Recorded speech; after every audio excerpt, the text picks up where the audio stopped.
France and Egypt agree to enhance cooperation on trade and fight against terrorism. Zimbabwean government to investigate security services' alleged misconduct. And Nigeria's stand-up comedy Nairobi, Uche Okoronkwo joins us now with all the business headlines. Thank you, Karen. And here's a look at what's coming up on Africa Live Biz. Top government officials and union leaders burned the midnight oil to avert a civil service strike in Zimbabwe. And UK Prime Minister Theresa May gears up for another Brexit showdown in Parliament. Of course, all that coming up within the program. Now it's back to you, Karen. Thank you very much, Uche. Well, let's start in Egypt, where French President Emmanuel Macron continues with his three-day state visit. He's met his Egyptian counterpart, Abdel Fattah el-Sisi. The two leaders discussed security challenges in Africa, as well as deepening bilateral relations. Here's Adel El-Mahrouhi with more on that. Egypt ensured that during his first official visit to Cairo, President Emmanuel Macron would get the warmest welcome. France is one of Egypt's strongest partners in Europe. On Monday, the two leaders stressed that they need to continue their cooperation on the regional level. Libya is a major challenge for the stability in the region. The dialogue between us has always been strong for several months. That has allowed us both to work together in the field. We have two missions. The first is to counter terrorism and support all parties that are fighting terrorism in Libya. And the second is the national reconciliation, which is the only way for achieving stability.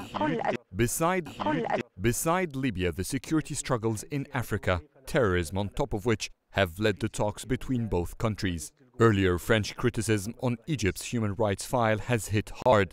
Still, Macron stressed that he's not trying to lecture Egypt and he respects the security challenges Egypt is facing.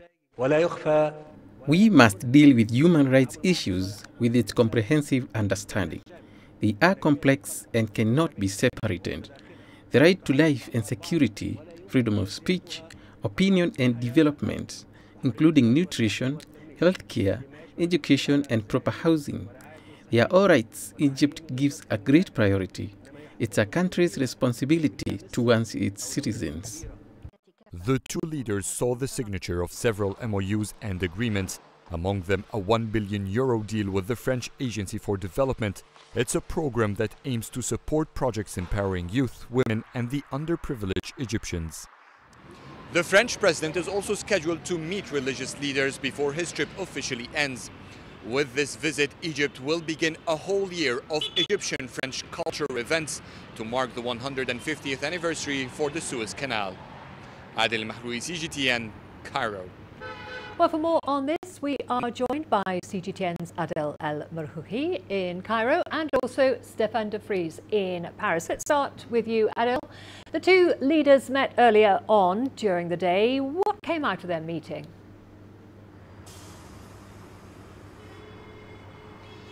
Both presidents have discussed numerous topics that have a lot of perspectives. First, they focused on bilateral relations and spoke how to deepen ties in several fields, whether it's in economy, in construction and numerous healthcare fields as well.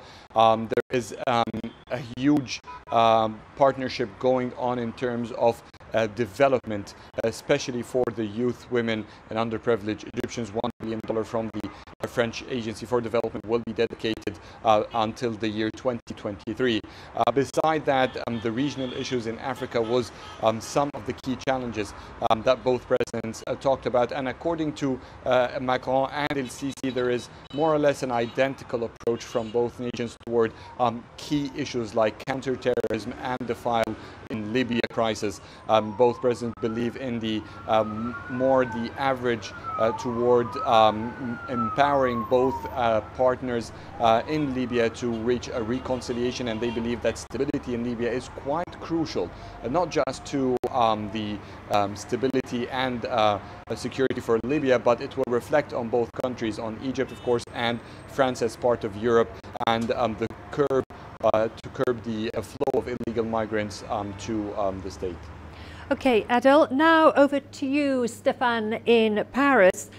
How important to France is Egypt as a Middle East and African ally, and how is President Macron's state visit viewed back home?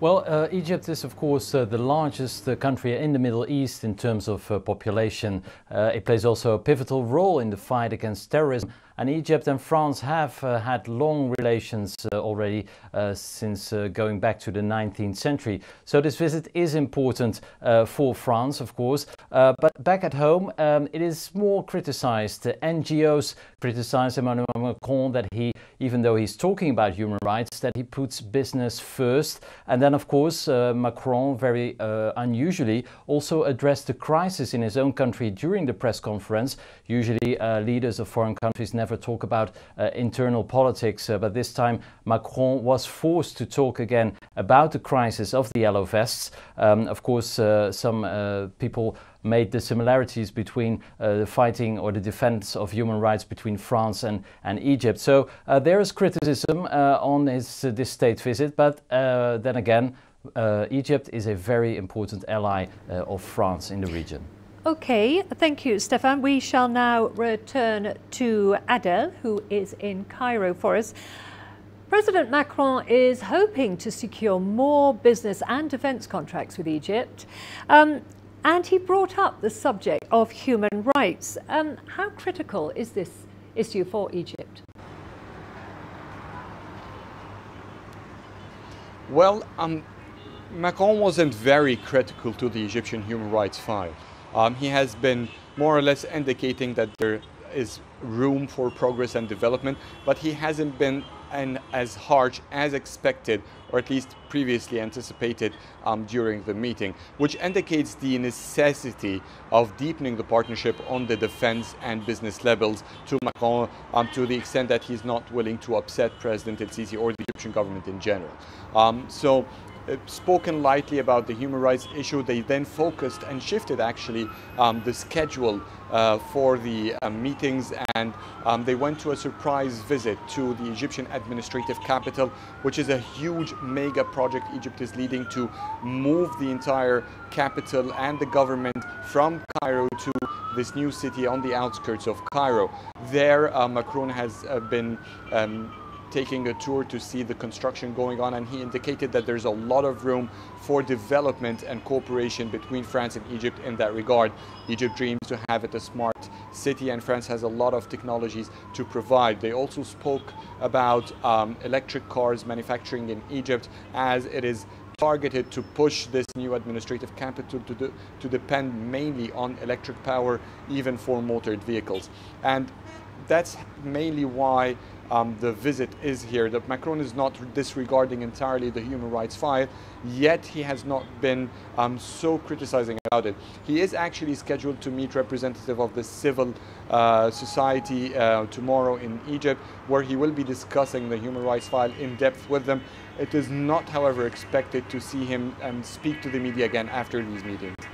Okay, thank you very much. That was Adel in Cairo. Now back to Stefan, who is in Paris for us. What business deals is France likely to have secured, do you think, from Macron's visit to Egypt? Well, during this visit, France and Egypt will sign no less than 30 business deals worth hundreds of millions of euros. And you have to think of deals in the sectors of aviation, energy, healthcare, but also transportation. The French, for instance, signed a memorandum of understanding for the enlargement of the Cairo metro network. The French are very active in exporting their transport technology. So a large number of deals. Egypt, of course, is also one of the major clients of France when it comes to arms. Egypt bought 2 warships 2 years ago, a number of fighter jets, and although the government now says that there will be no deals in the realm of the defense, it's very likely that France and Egypt will also discuss the possible buy of new weapons in the future. So a lot of deals, and that's also the reason why this is a very important trip for President Emmanuel Macron. Okay, thank you very much. That was Stefan de Vries in Paris, and of course earlier we spoke to Adel El Mahrouhi in Cairo. That was about the visit by France's President Macron to Cairo. Well, earlier we spoke to Mohammed Sheikha. He is a professor of international politics at Cairo University School of Economics and Political Sciences. We started by asking him what was the significance of the French president's visit. It is very important for both sides, for Egypt and France at the same time, because the visiting is coming in the time that very important for both sides, for Egypt to attract more investment, and for France, as you see, the last time that was many troubles there in France, so the visiting is very important for both sides. For Egypt, there are many fields to stress on. For example, in the beginning, we have to stress on the economy. There are many kind of economics relations between Egypt and France. For example, in the beginning, we can say that the investment, attracting investment, France attracting French investments here to Egypt, more investments. And also there is the investment in infrastructures. For example, here France invests in a lot in many things, like third line of metro. So there are many kinds to stress on, and also we can say that the security field, we can ask for support in the security field. To other African news now, let's head over to Zimbabwe. The government there has given an assurance that it will thoroughly investigate allegations of misconduct by the security services. The army has been accused of several forms of abuse, such as rape, during a brutal crackdown in the wake of violent protests earlier this month. Mavuku, a high-density suburb on the eastern fringe of Harare, was one of the hotspots of trouble during the fuel price riots earlier this month. It may seem as if things are back to normal, but many here remain on edge, fearful that there could be a recurrence of the violence that was witnessed here and the crackdown that followed it. Residents claim armed men in military fatigues carried out night raids and indiscriminately beat people up. But the army says they are rogue officers and criminals impersonating soldiers. It's opened up hotlines for the public to report them. Zimbabwe's government has come under intense international pressure and has pledged to investigate allegations of misconduct. The Justice Minister has promised the law will be allowed to take its course. An umbrella body of civic society groups has documented over 1,000 abuses since January 14th, ranging from killings and torture to arbitrary detention, including that of children. It's welcomed the government's commitment, but wants the culture of impunity dating back to the late 1990s to end. Since then, we have been having these episodes where the security state agents would go out, blatantly violate people's rights, use excessive force, but none of them has been held accountable to date. So we hope that if they are sincere about this, and this is happening in the wake of the recently concluded Mohlande Commission, we are hoping that it will be treated with the sincerity it requires.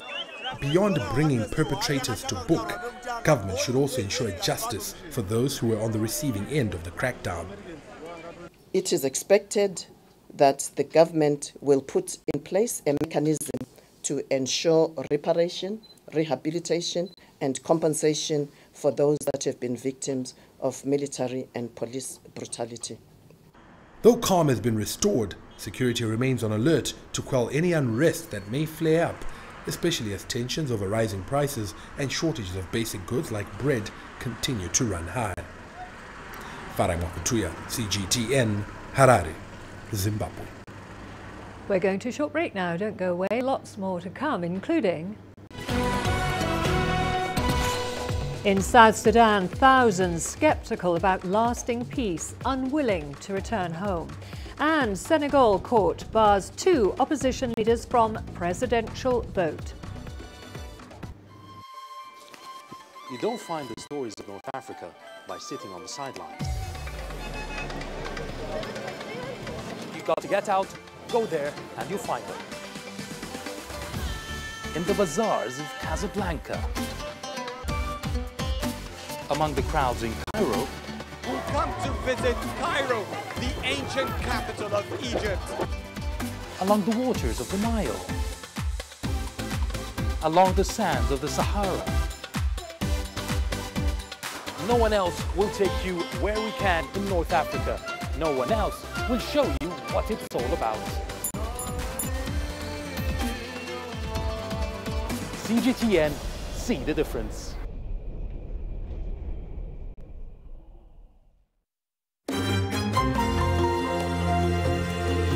Africa Live. Find your voice.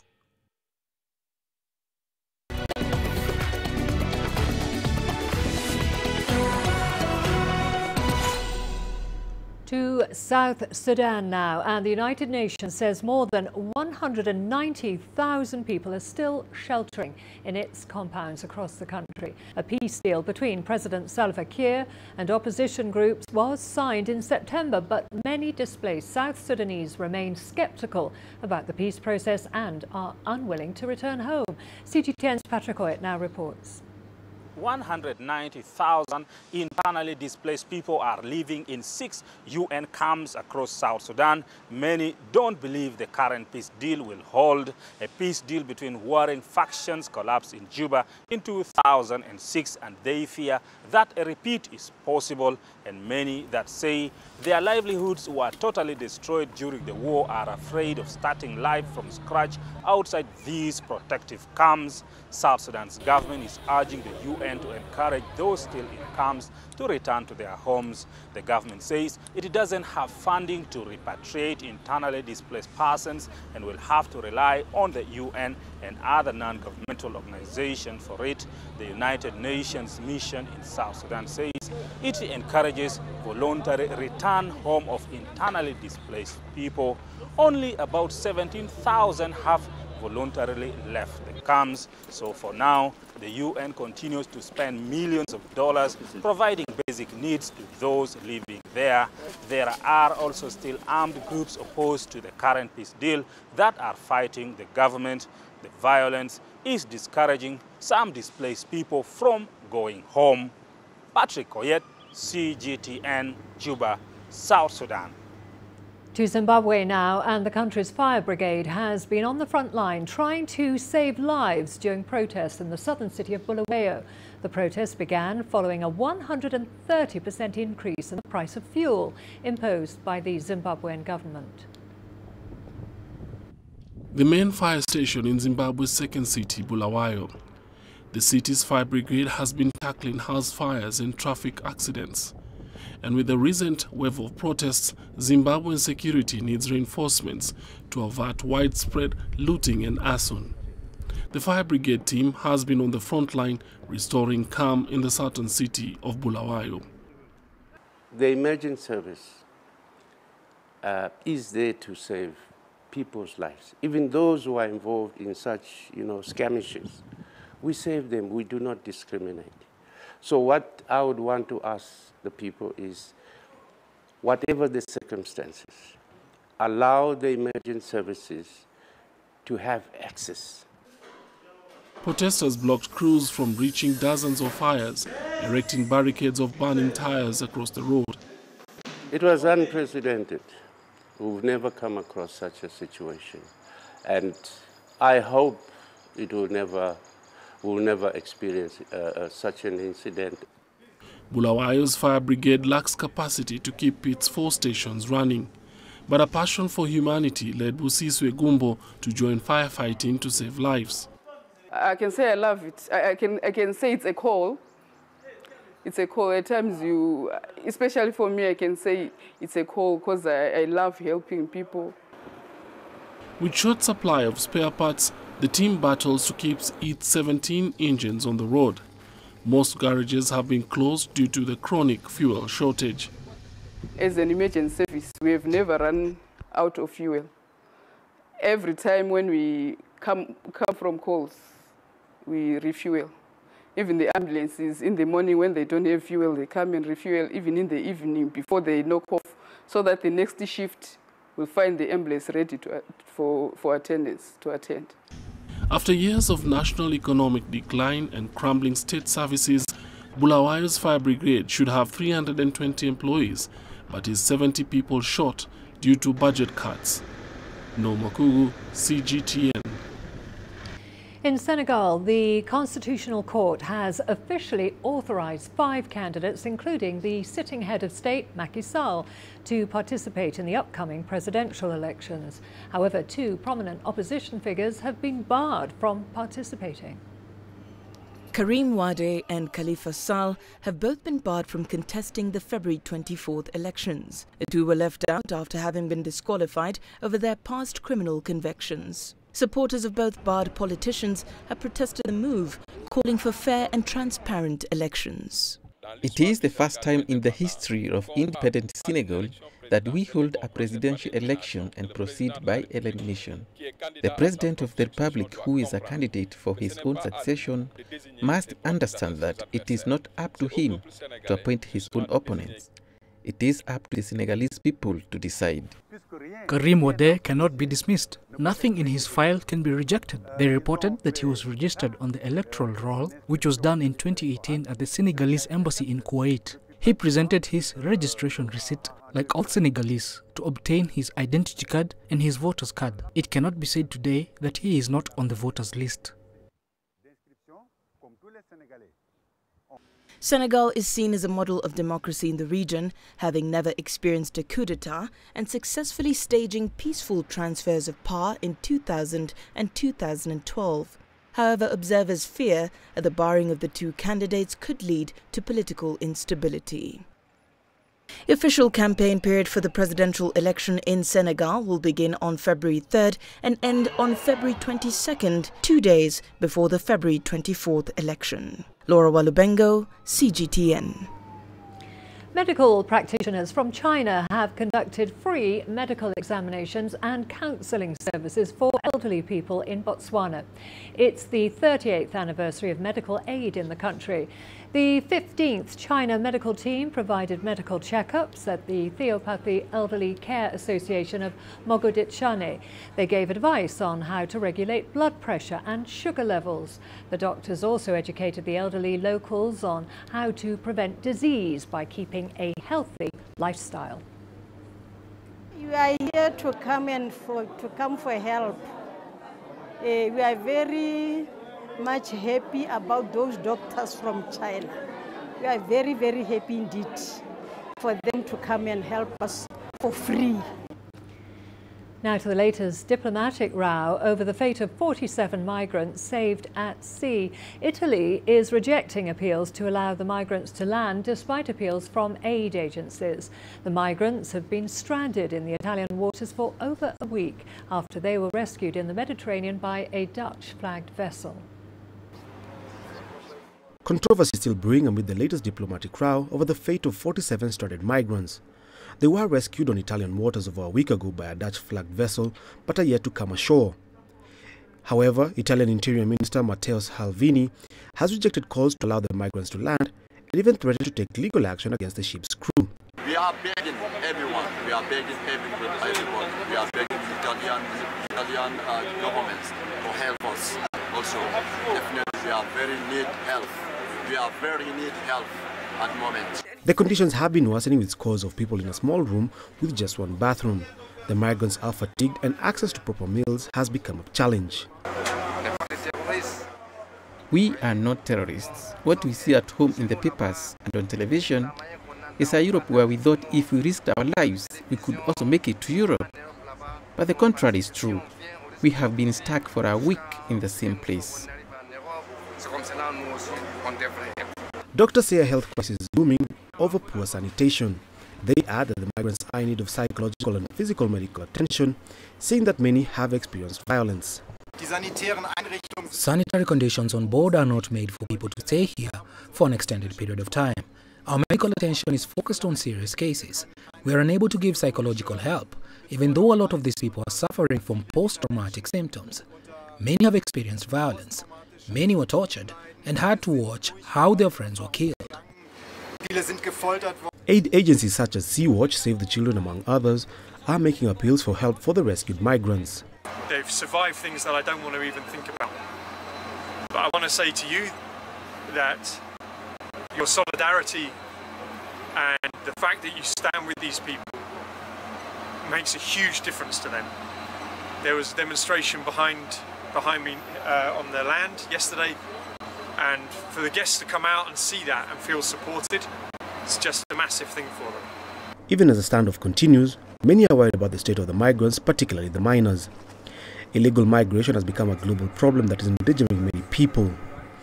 According to the International Organization for Migration's Missing Migrants report, at least 30,510 people died during irregular migration between 2014 and 2018.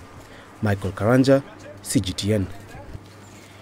Experts are warning that climate change and deforestation are putting more than half the world's wild coffee species at risk of extinction. According to Britain's Royal Botanical Gardens, the current conservation measures for wild coffee species are not enough to protect their long-term future. Here's CGTN's Coletta Wanjoy with this report. It all started in the Ethiopian highlands in a forest like this one. According to legend, the coffee plant was discovered by a goat herder in the 9th century, and it's been helping to wake people up ever since. And coffee experts say growing beans in the wild under trees helps maintain the quality, flavor, aroma and body of the coffee. Whenever you are producing your coffee under shade tree, those constituents will be gradually developed in your tree, and it will stay in the bean for a long time period. Had it been you grown it on open land, they will fix fast, they will lose it fast. At the end of the day, when you cap it, you don't get the concept you need for that responsible for the quality. The wild Arabica coffee in Ethiopia is an important source of seed stock for coffee farming, a source of disease resistance, and also a harvested crop in its own right. And it accounts for 29% of the coffee people drink around the world, which comes from Africa. But now, researchers from the Royal Botanical Gardens Kew in the UK warn climate change is threatening the Arabica coffee bean with extinction. In many parts of this country and other places, the vegetation is decreasing. The forests are dwindling. It's because of human pressure, for expansion for agriculture and the like. Extinction of the Arabica coffee bean would heavily affect more than 1 million people who work directly in the coffee industry here. And the Ethiopian government's budget depends on the nearly $1 billion of coffee exports. We have accepted there is a change in temperature, there will be a change in rainfall, and because of this we cannot really maintain the current coffee production areas. So in order to adapt to this change, we need to do more afforestation, more reforestation, and more conservation to the areas where they really would grow. The researchers say there is time to salvage the predicted loss, but coffee farms like this one must do assisted migration, moving the coffee plants around the forest and support the regeneration of the coffee species. This new warning comes as Ethiopia is striving to increase its production and position itself well on the global market, and while the country wants to increase its revenue by branching out to the production of specialty coffees. Coletta Wanjoy, CGTN, Addis Ababa, Ethiopia. Well, let's now go to Uche Okoronkwe for the latest business news. Over to you. Thanks, Karen. And coming up on Africa Live Biz, top government officials and union leaders burned the midnight oil to avert a civil service strike in Zimbabwe. And UK Prime Minister Theresa May gears up for another Brexit showdown in Parliament. Africa is the nexus of enterprise, and global business will tell you why it matters. From the mega investment projects to multi-billion-dollar mergers and acquisitions. Africa today collects, just in terms of revenues from taxes alone, $545 billion a year. If you take 10% of that and you devote it to the energy sector, problem solved. All this on Global Business, weekdays at this time on CGTN. Business in Africa is at the crossroads, where opportunity meets innovation, where profitable new markets collide with global trends. From the sound of an African bell on a stock market's floor, to the shout of the trader in a bustling free market. It's colorful, vibrant, and exotic. CGTN stands at the gateway to Europe, Africa, and the Middle East. From Morocco to South Africa, we talk to the deal makers and actors who fuel its engines of growth. Only on CGTN.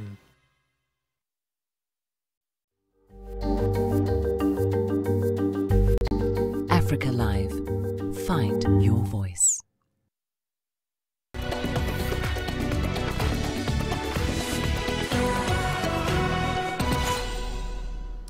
Well, let's start off in Zimbabwe, where the government and officials of the Public Workers Union are meeting for the third time. This, of course, is a last-minute attempt to avoid a crippling nationwide industrial action. Now, the previous salary negotiations ended with a stalemate. The National Joint Negotiating Council is expected to meet with the leaders of the Workers Union in the country for more feedback over the government's $300 million offer. Now, it was presented at the last meeting, but was rejected by the union leaders. Civil servants in the Southern African nation are demanding $1,733 for the least paid worker, but government has so far offered way too far below their demands. Meanwhile, Nigeria's former Minister of Finance, Ngozi Okonjo-Iweala, has renewed her interest in vying for the presidency of the World Bank. Of course, the position became vacant earlier this month following the abrupt resignation of the current president, Jim Yong Kim. Now, Okonjo-Iweala ran against Kim in 2012, and she is seen as a frontrunner in the race. Here is CGTN's Deji Badmus with more on that story. 64-year-old development economist Ngozi Okonjo-Iweala ticks all the boxes for the criteria to be the president of the World Bank. She had previously spent 25 years at the bank, rising to the #2 position of managing director in charge of operations between 2007 and 2011. So it means she knows the workings of the institution inside out. She's been Nigeria's Minister of Finance on 2 occasions, serving 2 presidents, and she distinguished herself during those periods. She currently sits on the boards of the Global Alliance for Vaccines and Immunization, Gavi, Twitter, Standard Chartered Bank, and of course the African Risk Capacity, a specialized agency of the African Union. So in terms of in-depth experience, capacity, and the clout needed for the World Bank's top job, she has it all. And while she could get nominated for the job, whether she could get the simple majority needed from the board of the bank now to finally clinch the job is a different question altogether. Only Americans have actually headed the World Bank in its 73-year history. One thing is certain, if she gets nominated, her nomination gets the backing of the United States of America, then she certainly will become the World Bank's president and the very first African to achieve that feat. Otherwise, it will certainly be a tough call for her. It remains to be seen how the politics plays out, but it would no doubt be a huge one for the entire African continent if Dr. Okonjo-Iweala managed to get the position this time around. Deji Badmus, CGTN, Lagos, Nigeria. And meanwhile, in Nigeria, a presidential election pledged by the country's main opposition candidate, Atiku Abubakar, has set a collision path with the country's central bank.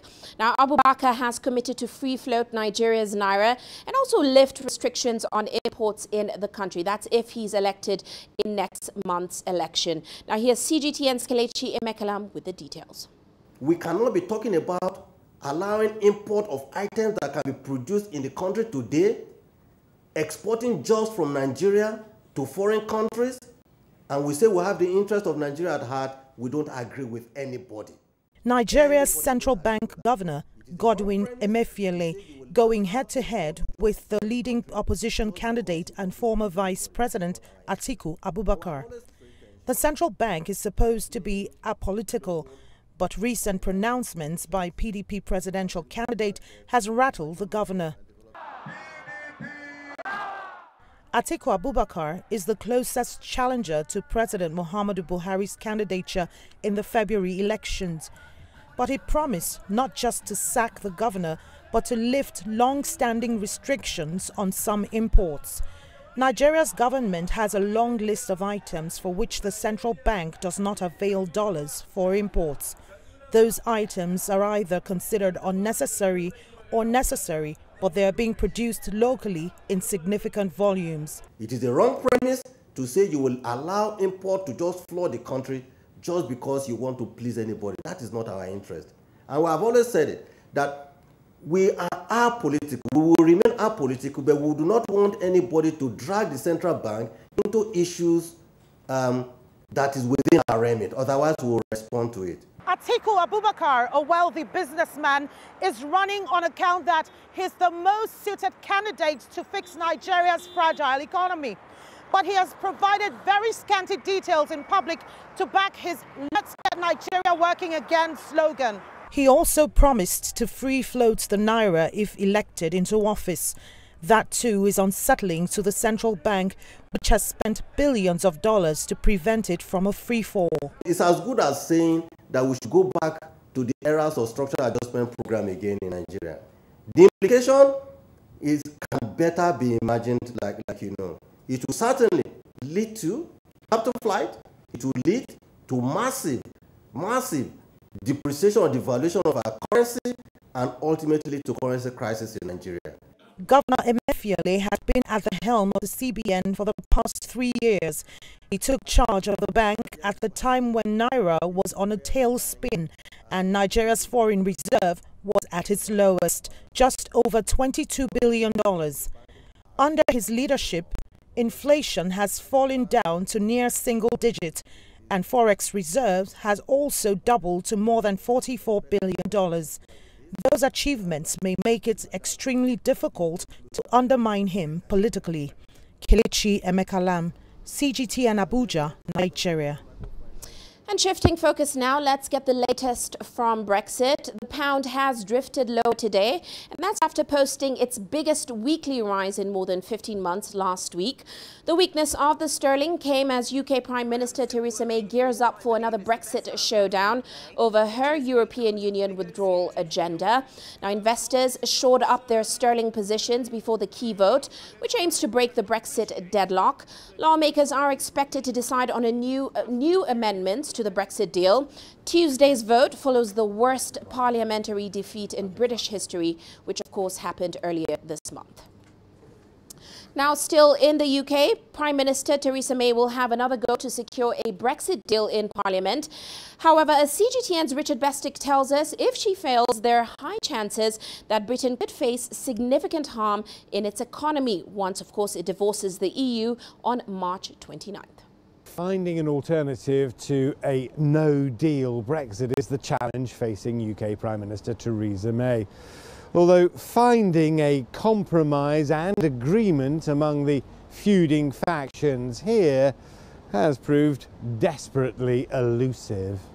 The British Premier still reeling from defeat on an historic scale, which stunned a deal she'd spent 2.5 years negotiating.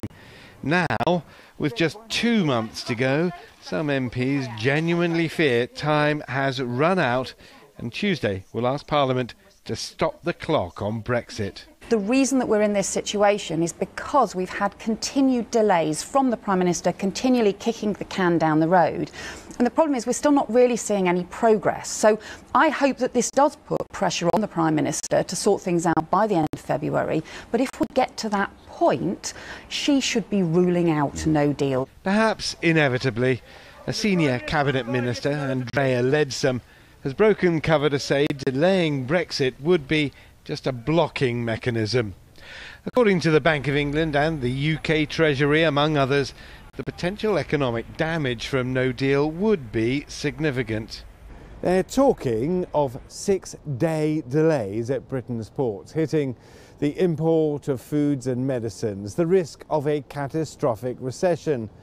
And from one British newspaper, Brexit officials openly discussing martial law in Britain and calling in the army in the event of riots. Whatever the ultimate reality, the stakes in this week's parliamentary showdown appear to have limited political precedent. Richard Bestick, CGTN, London. Well, let's head to Kenya now. The country has picked a Trade and Development Bank and the Standard Bank Group to help raise the nation's syndicated loan amounting to $1 billion. Now, divided into 3 tranches, the proceeds will be used to refinance existing loans and to fund some projects in the country's national budget. Despite lingering concerns over the country's debt levels, Kenya's Treasury is still planning to raise about $2.8 billion in the financial year 2018 and 2019. 2019, and that's through external borrowing in order to bridge its fiscal deficit gap. Now, the East African nation is expected to repay about $2 billion worth of debt this year and about $1.28 billion in 2020. The banks have been given up to April this year to raise those funds. And to South Africa, South African Airways has secured yet another loan of about $256.8 million to keep the airline afloat, and that's until the end of its financial year in March.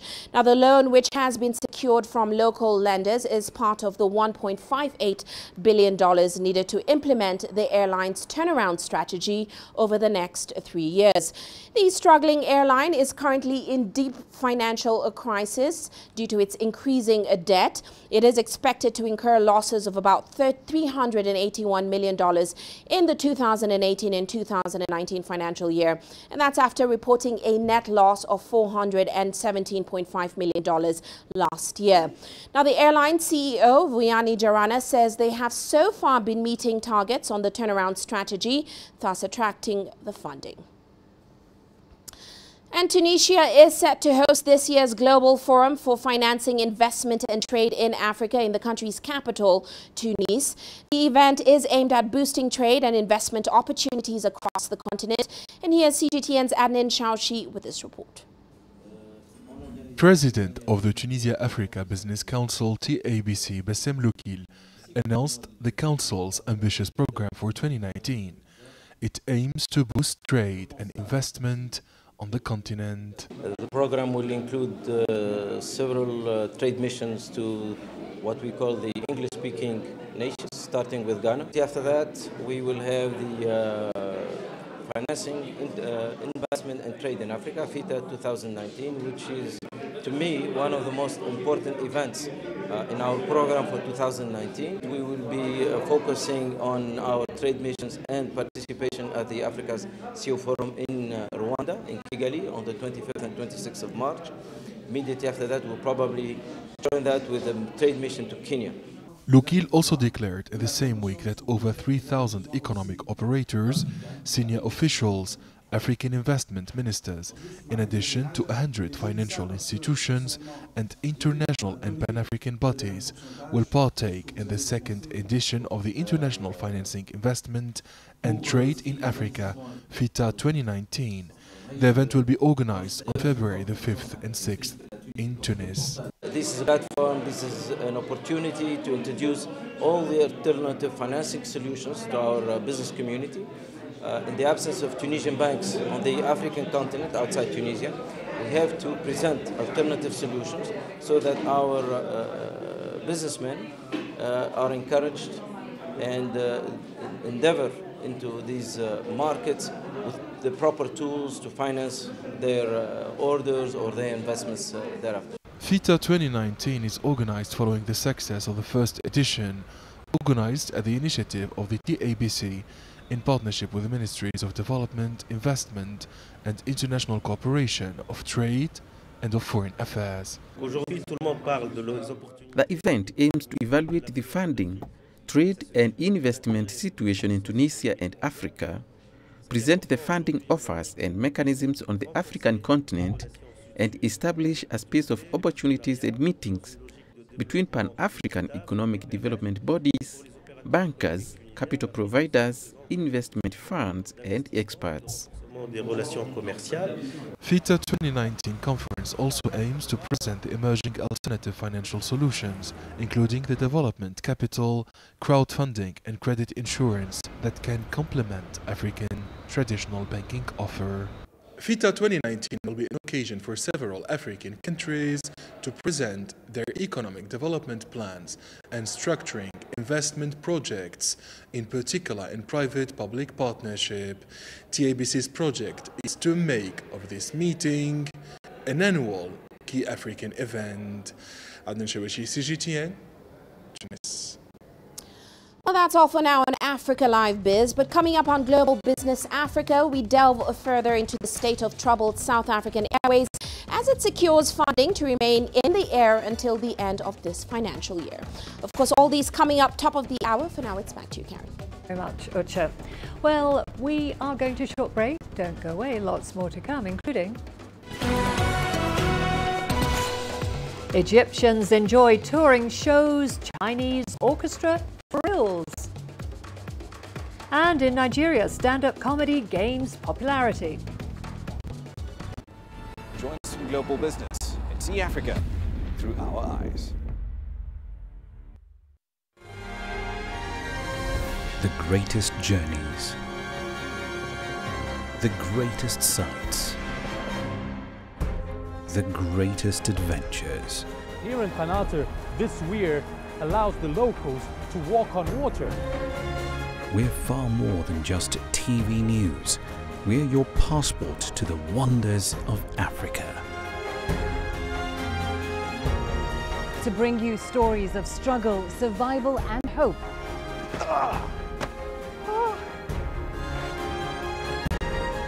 So let's explore.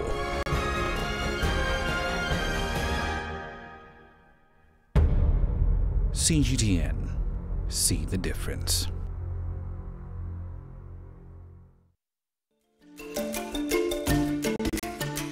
Africa Live.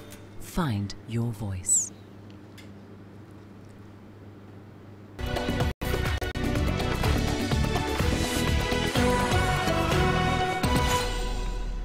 The Chinese Spring Festival celebrations have started this week in Egypt. The annual festivities are held mainly in Cairo, but this year the Chinese Culture Center in Egypt is touring several cities. In Cairo, monuments will be lit up in red, and for the first time, locals enjoyed a performance by a Chinese symphony orchestra in Cairo's Opera House. Most of those who attended the event agreed that the Chinese Spring Festival is going global. We have large numbers of Chinese people here and a number of Egyptian friends. We would like to show the Egyptian people what is the culture like in China, which are the common values between China and our friendly countries. That's why we keep doing such events, which enable Egyptians and other nations to understand Chinese culture and traditions.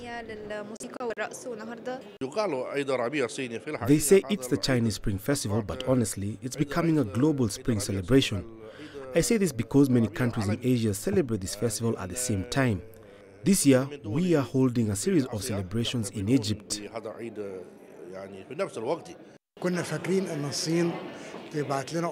We know China for its industries and products. Today, I have seen a totally different aspect of China. It was a remarkable performance. We were all impressed.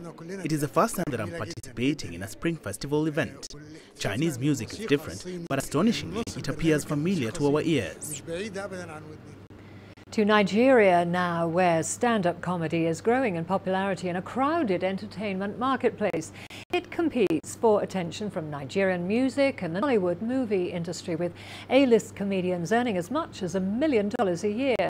CGTN Samson Omali reports now from Jos. This comedy show, Rhythm of Laughter, attracts Nigeria's A-list stand-up comedians. This country is so rugged. Hungry day. Some people go return and say we're out of recession. I lie. For Abuja, as package as Abuja, where they stay, only my neighbor, they only have to keep up one egusi as she won't chop 9 lizard from the ceiling. No respect himself. Enter the egusi for this recession. You go for that matter. Nonsense. Jos usually holds the first major comedy show of the year in the country. Fans at this event pay as much as $600 for a front row table. There's no comedy concert that is well organized that don't have crowd. You see, people come not just themselves, they come with their family.